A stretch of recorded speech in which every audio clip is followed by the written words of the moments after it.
देखिए, इस वीडियो को अगर आप देखें तो गौर से अगर आप देखें तो सिविलियन जो लीडरशिप है उसके ऊपर जूतियां बरसाई जा रही हैं। गौर से दोबारा देखिए तो वो मरियम नवाज साहिबा पंजाब की वजीर आला हैं, उनके चचा जो हैं वो वजीर आजम पाकिस्तान हैं। बच्चे हैं छोटे जो अपने गुस्से का इजहार कर रहे हैं, वो वजह होगी, लेकिन वो भी पाकिस्तान की मिलिट्री से मोहब्बत रखते हैं। इसी वजह से जूती सिविल गवर्नमेंट की जाने शायद जा आप रही देख है, नहीं पाए, मिलिट्री शायद आप की तरफ देख नहीं जा पाए। रही है। रुकिए तो तो सर, आप रुकिए रुकिए, वीडियो आप को देख नहीं पाए, देखिए। एक दफा फिर देखिए, आपको फिर दिखवाती हूं मैं। देखिए आप उसमें कौन कौन है, उसमें आसिम मुनीर भी है उसमें। चेक करिए, आपकी शायद चश्मे का नंबर तो नहीं पड़ गया सब। रितु जी, जी रितु जी देखें, सिविल गवर्नमेंट है, सिविल गवर्नमेंट के खिलाफ आपके जंतर मंतर में इतना बड़ा आ प्रोटेस्ट गए हुआ, जंतर सिविल मंतर गवर्नमेंट के तरफ खिलाफ जी। था। हमारे भी जमहूरियत है, सिविल गवर्नमेंट को जूतियां लोग मार रहे हैं, गलत है, लेकिन जो है वो आपके सामने है। अरे साहब, आप कह रहे हैं आर्मी के लोगों से प्यार करते हैं, 30-30 जनरलों की तस्वीर है, पूरे के पूरे पाकिस्तान का नक्शा है, उसमें आसिम मुनीर है। देखिए वो उनका निशाना ठीक है लड़कों का। एब्सोल्युटली अ बिग पन फॉर पाकिस्तान। माथुर सर। बिल्कुल बिल्कुल, देखिए मैं आपको आपका प्रश्न का उत्तर देने से पहले दो चीजें क्लैरिफाई कर देना चाहता हूं। इन जो व्यक्ति बैठे हैं हमारे साथ पाकिस्तान से जुड़े हुए, शायद इन्होंने जो यूएन रेजोल्यूशन है उसको पढ़ा नहीं है। यूएन रेजोल्यूशन का पहला जो पॉइंट है वो ये है कि पाकिस्तान के तमाम लोग, सिर्फ सेना नहीं, तमाम पाकिस्तानी इंटरनेशनल बॉर्डर के पार जाएंगे।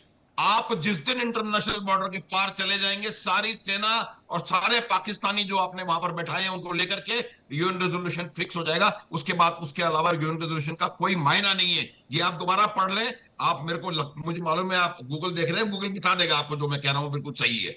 दूसरी बात मैं आपको एक क्लियर बता देना चाहता हूं कि जो पाकिस्तान आर्मी का आज की परिस्थिति है, पाकिस्तान में 4 बार डायरेक्ट मिलिट्री रूल हो चुका है। पाकिस्तान में 4 से ज्यादा बार कॉन्स्टिट्यूशन सस्पेंड हो चुका है। किसी भी प्रधानमंत्री ने, एक भी प्रधानमंत्री ने अपनी टेन्योर पूरी नहीं करी है। और उसके अलावा पाकिस्तान की आर्मी हमेशा पूरी तरह से हावी रही है पाकिस्तान की उसके ऊपर। तो जमहूरियत की बात आप ना करें तो आपको मेरी सलाह रहेगी, आपके लिए बेहतर रहेगा। अब जहां तक सवाल इस चीज का है कि आज जिस प्रकार से पाकिस्तानी नेताओं के ऊपर और पाकिस्तानी मिलिट्री के ऊपर, देखिए ऋतु, मैं आपको भी एक बात पूछ सकता हूं कि जब प्लीज। लड़ाई होती है तो तमाम सेनाएं हिस्सा लेती हैं। हम 4 लोग यहाँ बैठे हैं, 4 में से एक भी नहीं बता पाएगा कि पाकिस्तानी सेना की बाकी 2 सेनाओं के प्रमुख कौन हैं। इतना रुतबा, इतना दबदबा है असीम मुनीर का। तो एब्सोल्युटली। जी कह रहे थे, सारा एक आदमी के अंदर सारी पाकिस्तान की पावर सेंटर केंद्रित है और उसका नाम है असीम मुनीर। आज हमको और पाकिस्तानियों को और सबको हमारे मिला साथ के ये नहीं सैफुल्ला पता जी कि नहीं थे। मैं चाहूंगी एक बार फिर से जरा विंडो में रख करके उस विजुअल को चलाइए। कश्मीरी कार्यकर्ता होने के नाते आपसे मेरा अगर मैं ये सवाल पूछूं कि ये कौन सा गुस्सा है जो निकल रहा है लोगों का? इन लोगों को मसूद साहब बच्चा बता रहे हैं, ये किसी बात से परेशान है इसलिए इस तरीके की वहां पर कोई तस्वीर हुई है। आप इसे कैसा मान रहे हैं? ये अग्रेशन है? ये एक ही पिक्चर है और भी पिक्चर्स हैं और भी विजुअल्स ऐसे ही? सैफुल्ला देखिए, जी। मैं बीच में बोल रहा हूँ आपसे। मैं आपसे बता, आपको आवाज आ रही है मेरी? जी जी बाबुलन प्लीज। आपको आवाज आ रही है मेरी? हम्म। देखिए, मैं भाईजान को सबसे पहले तो मुबारकबाद पेश करना चाहता हूँ 14 अगस्त की, और अपने पूरे भारत को 15 अगस्त की मुबारकबाद पेश करना चाहता हूँ। और मैं भाईजान ने अभी खुद इस बात का इकरार किया कि इंडियन कश्मीर के अंदर काफी लोग मारे गए हैं पिछले 30-40 साल के अंदर। तो मैं इनसे यही कहना चाहूंगा कि वो जो 30 साल पहले जो कश्मीर के अंदर लोग मारे गए हैं, वो भी भाईजान आप ही लोगों की हमारे ऊपर बड़ी मेहरबानी हुई है जिसकी वजह से हमारे लोग मारे गए हैं। लेकिन अब हमारे कश्मीरी जो है उनको समझ आ गई है कि ये रास्ता गलत है। ये आपकी जो प्रॉक्सी जंग है जो आपने हमारे ऊपर थोपी हुई थी, उससे कश्मीरियों पीछे आ गया है। रही बात पीओजेके की, तो पीओजेके के अंदर आपने रावलाकोट में, वीरपुर में और बाकी जगहों पर खून रेजी का बाजार जो गर्म किया हुआ है, उस बाजार गर्म करने से आपका कुछ नहीं होगा। आपके यहाँ बगावत की आग भड़क चुकी है। आपको पीओजे के तो क्या सेना छोड़- इंक्रोच कर रही है, सेना कब्जा जमाए बैठी है वहां पर, जबरदस्ती है वो सब? सैफुल्लाह साहब, जी मैं वहीं आ रहा हूँ। देखिए मैं आपको एक बात बता, जी मैं यही बताना चाहूंगा कि पीओजे के लोग आज इंटरनेट के ऊपर इंडिया कश्मीर को जब देखते हैं तो वो लोग यहाँ पर 5G भी देखते हैं, यहाँ पर डेवलपमेंट भी देखते हैं, यहाँ की उन टनलों को देखते हैं, यहाँ पर चलती हुई, नहीं यहाँ वो पर हमारी शायद मसूद पटरियों के साहब को ऊपर नहीं दिख रहा दौड़ती है, हुई मसूद बंद- साहब को नहीं दिख रहा है वो कि यहाँ की कश्मीर में और वहाँ की कश्मीर में क्या फर्क है। हालांकि हमारे लिए तो ये पूरा कश्मीर ही भारत है, लेकिन इन लोगों ने नाजायज तौर पर जो कब्जा किया हुआ है वहां पर भी टेक्निकली जो इनका कश्मीर है वहां तक भी बुनियादी चीजें नहीं पहुंचा पा रहे, वहां पर भी सेना इंक्रोच करे बैठी है। मसूद साहब देखिए, कह देने से तो हम भी यही कहते हैं कि आपका जो है कब्जा वो गैर कानूनी है, तो फिर कहने की बात तो अपनी जगह पे है। असल बात ये है कि अगर मसला हल करना है तो हुकूमतों ने हल करना है। एक मिनट, गैर कानूनी कब्जा तो आपका है सर। गैर चले आपके कानूनी कह देने से, कब्जा तो देखें आपका है। आपके कह देने से बात अपनी जगह है। कानूनी गैर कानूनी की बात जी, तो जी, वहां बोलिए। होगी जहां पर कानून आमने सामने आएगा। जब कानून किसी जगह के ऊपर दोनों साइडों का क्लेम अपनी अपनी जगह पे मौजूद रहता है तो इस्तिस्वाबे राय हो जाए ना। तो इस्तिस्वाबे राय तो आज तक हो ही नहीं सका, क्योंकि इंडिया जो है वो यूएन में गया और इंडिया ने वहां पर यूएन के अंदर उसको क्लियर ही नहीं किया। आज तक मैटर जो है वो यूएन की रेजोल्यूशंस के ऊपर पेंडिंग पड़ा हुआ है। हल कर लें। देखिए आप बात सुन नहीं रहे भाई, या तो आप आराम से बात सुन लें जो मैं कहना चाह रहा हूँ आपसे। मैं कहना ये चाह रहा हूँ कि जो दोनों कश्मीरी थे, लेकिन आपने ही अपने ठीक है, कुछ कुछ ग्लिच है शायद, टेक्निकल कोई फॉल्ट है। माथुर साहब प्लीज आप इसी पर जरा अपनी प्रतिक्रिया दीजिएगा। मैं ऋतु बिल्कुल साफ कर देना चाहता हूं, इनको पता नहीं है, पूरा डॉक्यूमेंटेड है। जो विलय भारत के साथ जम्मू कश्मीर का हुआ है वो डॉक्यूमेंटेड है। उसके ऊपर उस समय के जम्मू कश्मीर के महाराजा के और दस्तखत हैं, जिस प्रकार से बाकी 563 रियासतों का विलय हुआ था। कोई इसमें एक भी कॉमा फुल स्टॉप सेमीकोलन अलग नहीं है। टेक्निकली और हर प्रकार से पूरा कश्मीर भारत का है। ये लीगली प्रूवन है, क्योंकि डॉक्यूमेंट मौजूद है।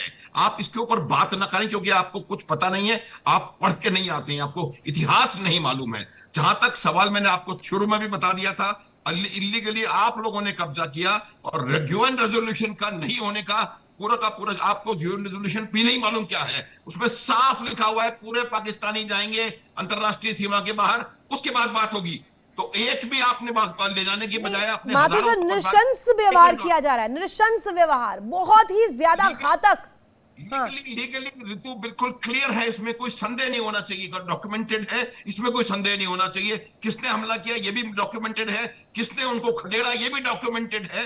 ऋतु बिल्कुल साफ है, इनको ये बिल्कुल सेल्फ डिफीटिंग आर्गुमेंट है। अब जहां तक सवाल आज की परिस्थिति का है, देखिए पाकिस्तान के जिन्होंने जिस कश्मीर के ऊपर कब्जा करके रखा था उसको उन्होंने सिर्फ और सिर्फ दबाने की कोशिश करी। ये बात पहले कह चुका हूं कि इंस्ट्रूमेंट लॉ ऑफ इंस्ट्रूमेंटेशन है कि when the only tool in your kit is a sledge hammer everything will look like a nail. उन्होंने पाकिस्तान की आर्मी और आईएसआई के किट में सिर्फ हथौड़ा एक टूल है और वो ये समझते हैं कि बल प्रयोग से कुछ भी किया जा सकता है। पर छिपे कहाँ है? शहबाज शरीफ को नहीं सुनाई दे रही है क्या?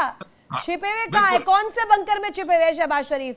पता ही नहीं चल रहा है, क्योंकि बेदर्द किस तरीके से सेना हो रही है लोगों के ऊपर। अब वो बेदर्दी की एकदम इंतहा हो गई है। मसूद चौधरी साहब, अब आप मुझे बताइए कि इनके हक हकूक की बात अगर वो लोग कर रहे हैं तो उनके ऊपर पॉइंट ब्लैंक आप वहां पर बंदूकें तान देंगे, सेना वहां पर इंक्रोच करेगी? ये है आपकी हुकूमत, ये आपकी सरकार, ये सलूक करेंगे आप?